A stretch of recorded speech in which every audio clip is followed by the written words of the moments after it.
Irra jirtu akkama nageenyi rabbii guddaan sibiratti haa jiraatu. Yeroo afaan oromoo irra geenyeetii jirra. Afaan oromoo egaa sagalee jechoota afaan oromoodha. Bu'uura isaanii irra wajjin ilaalla. Warreen qubee eegalaa jirtanii fi akkasumas immoo akaakuuwwan sagaleen akkamitti uumama jettanii egaa har'a barnoonni keenya kanarratti fuulleeffata isiniin jechuu barbaada. Maarree egaa muuziqaa cimsaa kanaan nu faana bu'a.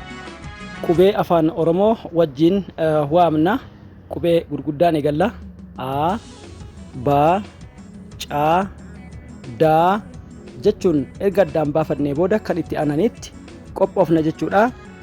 Isaanis E, Fa, Ga, Ha ammas kanneen rogan erga addaan baafannee booda kan itti aananitti deebina. I, Ja, Ka, La ammas afran kana eega sirriitti qiyyaafannee booda gama itti aananitti deebina. Ma, Na, O, Pa sirriitti isinii galaa jira jedheetii yaada.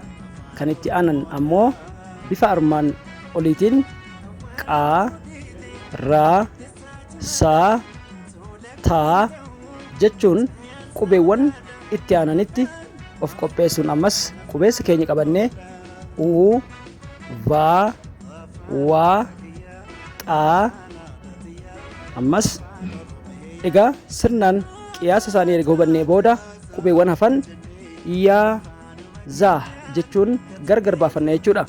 Itti aansinee ammoo egaa dubbifama gurguddaa ta'an Ba, Ca, Da, Fa, Ga, Ha, Ja, Ka, La, Ma, Na, Pa, Qa, Ra, Sa, Ta, Va, Wa, Xa, Ya, Za. Egaa dubbifamaa qeenxee jechuun kan sagaleen dubbachiiftuun bira hin jiraanne yeroo isaan hirkatanii boca adda addaatiin jiran yoo ta'u, bocni kanatti aanu immoo dubbifamaa qeenxee xixiqqaadhaan Ba, Ca, Da, Fa, Ga, Ha, Ja, Ka, La, Ma, Na, Pa, Qa, Ra, Sa, Ta, Va, Wa, Xa, Ya, Za.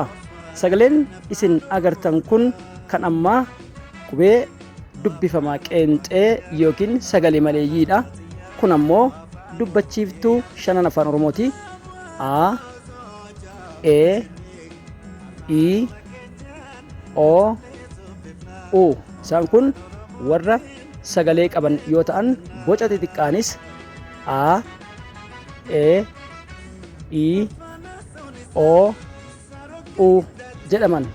Qubeen afaan oromoo egaa sagaleewwan gabaabaa dheeraas akka qabu beekuun murteessaadha. Isaanis A, E jennee kan lakkoofnu yoo ta'u, dubbifamaan dubbachiiftuu ida'ee sagalee gosa afurii kan kennu gabaabaa, dheeraa, laafaa, jabaa sadarkaa kanatti baruun kan nu barbaachisu yoo ta'u, har'aaf mee sagalee gabaabaan isaan kami kan jedhu egaa A, E, I, O, U. Ba, Be, Bi, Bo, Bu.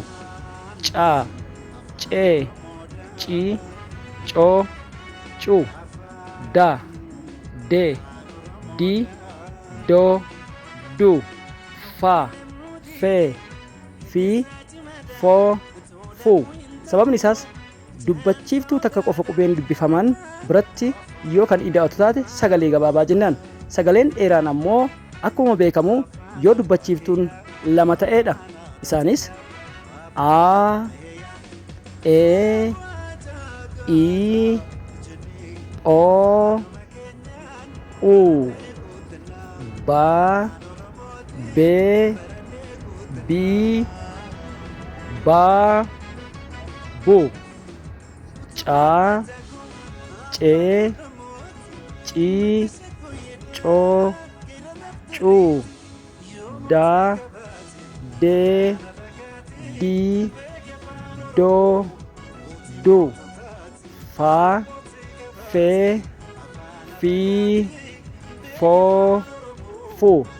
Sagaleen dheeraan yeroo kamiyyuu qubeewwan mandhee dubbachiiftuu shananii lama ta'anii yoo barraa'an kan galu ta'uu barumsa keenya har'aa keessatti akka barachaa jirru ifa galaadha. Egaa sagaleewwan garaagarummaa gabaabachuuf dheerachuu keessatti mandheewwan qubee dubbifamaa 21 afaan Oromoo qabu keessatti gaa, gee, gii, goo jennee bifuma kanaan kanneen hafan yoo fidnu sagaleewwan afaan Oromoo egaa sagalee jabaat ilaalla. Sagaleen jabaa akkasumas sagaleen laafaa garaagarummaan sagaleewwan jabaachuu eessatti akkasumas immoo laafuu fi dheerachuun yookiin gabaabachuun bu'uura sagaleewwan dubbachiiftuu irratti yoo ta'u, sagaleen jabaan yookiin jechoonni sagalee jaboodhaa dubbifamaan lama kan wal fakkaatan walitti aanuun yoo barreeffamu kan uumamu egaa jecha sagalee jabaa jedhama. Mee jechoota kanneen akka bu'uuraatti wajjin ilaalla. Hamma xumura sagantaa keenyatti nu faana buutan jedheetiin yaada. Egaa sagaleen jabaan afaan Oromoo yeroo dubbifamaan lama walitti aanee barreeffamu jechuun maal jechuudha? Sagaleewwan kunniin fakkeenyaaf guddaa, guddaa yeroo jedhu egaa qubeen daa jettu kan jala sarramte kuni yeroo lama deddeebitee waan barreeffamteef egaa waamicha sagalee keenya keessattis guddaa kan jedhu ni jabaata jechuudha. Gama biraatiin lukkuu, lukkuu yeroo jedhu kaan si'a lama barreeffamte kanaaf sagalee jabaa jennaan jechuudha. Gama biraatiin jechoota laaffachuu fi jabaachuu sagaleewwanii keessatti garaagarummaan jiru maali kan jennu egaa barnoota keenya dabre keessatti waa'ee birkiiwwan sagalee barannee jira. Birkiiwwan sagalee jalqabaa fakkeenyaaf qubee dubbifamaa fi dubbachiiftuun takka yookiin qubee dubbifamaa fi dubbachiiftuu lama walitti aananii akkasumas immoo dhumarratti yookiin jalqabarratti dubbifamaan tokko qofa ta'ee dubbachiiftuun lama yoo ta'e sagaleen suni maal jenna? Sagalee laafaa jenna. Sababni isaas birkii jalqabaa yookiin birkii lammataa irratti yoo laafa yookiin yoo kan jabaatu yoo ta'e fakkeenyaaf sagalee laafaa kan jennuun mee wajjin haa ilaallu. Egaa laaffachuun sagaleewwanii akkami kan jedhu barumsa keenya irraa kan fudhattan. Sagaleen laafaan afaan Oromoo yeroo dubbifamaan tokko qofti barreeffamuun kan uumamu yoo ta'u akkasumas qooda birsagoota jalqabaa yookiin birsagoota lammaffaa jechoota keessatti jiraniin sagaleen dubbachiiftuu lama ta'uu danda'a yookiin tokko ta'uu danda'a. Fakkeenyaaf lafa kan jedhu lafa jecha sagalee gabaabaa laafaadha jechuudha. Lafa yoo jecha laafa jedhu kana barreessinu ammas jecha sagalee laafaa dheeraatiin yeroo barreessinu dubbachiiftuu itti idaaneetiin wajjin ilaalla. Egaa waa hedduu akka nu jalaa barachaa jirtan abdii qaba isiniin jedha. Kanneen YouTube chaanaalii keenyaaf haaraa taatan hundi keessan subscribe gochuun maatii keenya dabalamaa. Jecha itti aanu wajjin ilaalla. Gadaa, gadaa egaa gaa birkii sagalee jettuu fi daa birkii sagalee jettu walitti hidhamuun gadaa jecha gadaa jedhu. Egaa bu'uura dubbachiiftuu irratti lama waan ta'aniif jechi kun jecha sagalee laafaati jechuudha. Yoo kan jabatti jijjiiru taate qubee daa itti daballeet sagalee jabaa gaddaa jedha. Egaa gaddaa daan si'a lama taatee jirti. Mallattoo daa kan xiyyaan jala deemaa jiru kana irratti jechuudha. Gaddaa ilaalaa jirtanii sagaleen kun sagalee jabaa jedhama. Egaa bu'uura heera afaan Oromoo keessatti kan baramuu qabu qabiyyeewwan birkiiwwan jalqabaa yookiin birkiiwwan boodaa yoo kan dheerataniif gabaabatan ta'e jechi sun sagalee laafaa yoo ta'u jechoonni uumamuu keessatti ammoo yoo dubbifamaan qubeen dubbifamaan lama ta'e jechi sun jecha sagalee jabaa jedhamuudhaan beekama.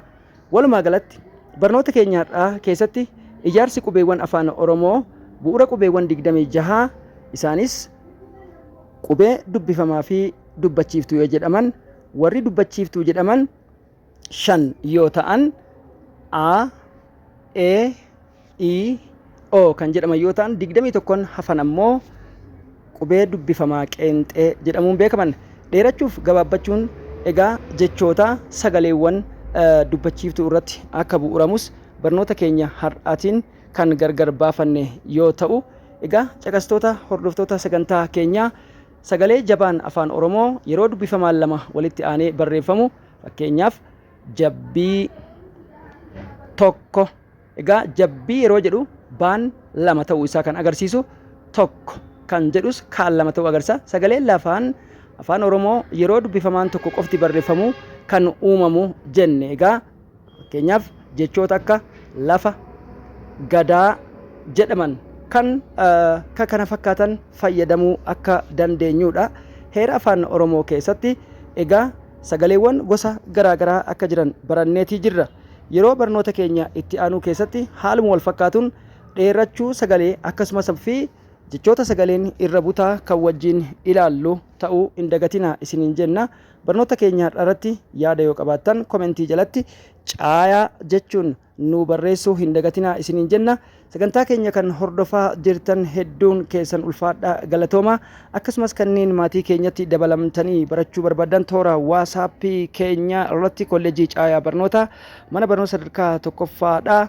Bu'uura afaan Oromootii fi barnoota herregaatiin gama biraatiin ammoo mana barnoota kan ardaa qubee afaan Oromoo KG Primary School. Egaa warra qubee afaan Oromoo hin hiikkataniif sagantaa keenya cechinee kan qopheessinuu fi barnoota tola ooltummaa kennaa jiru waan taateef Feesbuukii, Tiwutarii akkasumas Tiiktookii keenyaan kan barsiifnu ta'a. Horaa bulaa deebinaa isin jechuu barbaanna. Sagantaan keenya kanaaf fakkaata. Yeroo gaarii qabadha.